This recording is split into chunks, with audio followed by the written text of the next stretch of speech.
merge working properly. So I have all of my data merge info there.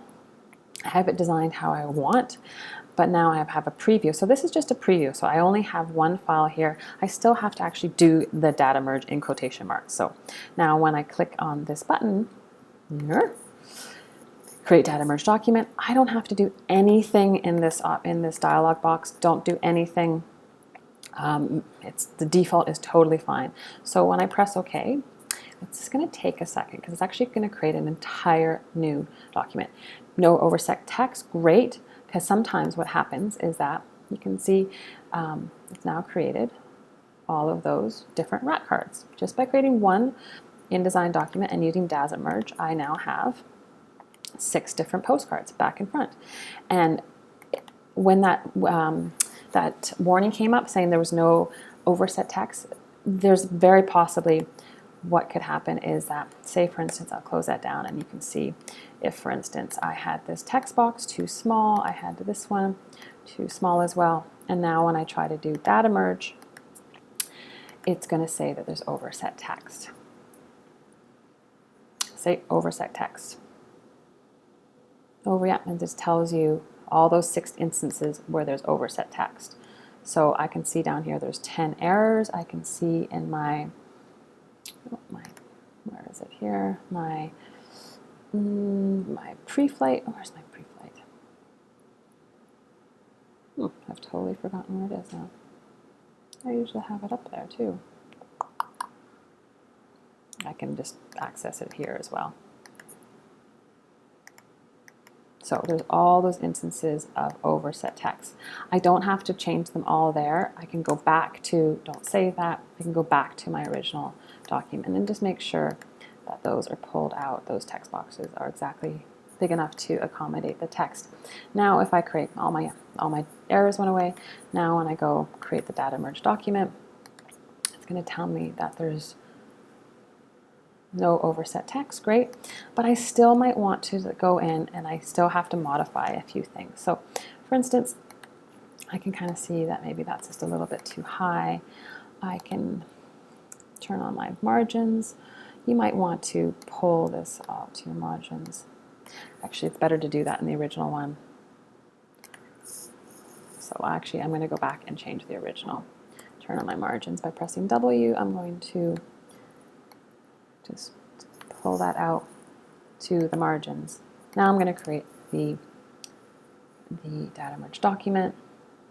Great, no overset text. And I still probably want to just go in. I can say, yeah, Greenland, 13 nights in Greenland might be fine.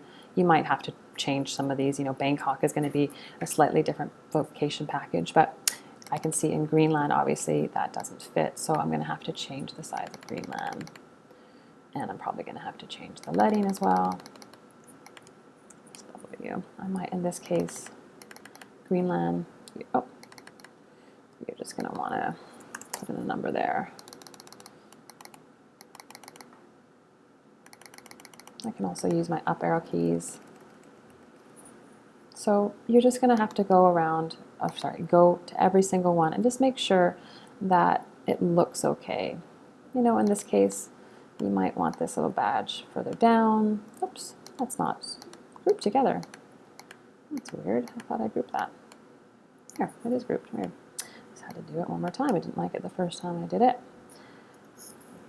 Yeah, I think that badge has to go down for all of them. That might be an instance where I go back to the original and change it there.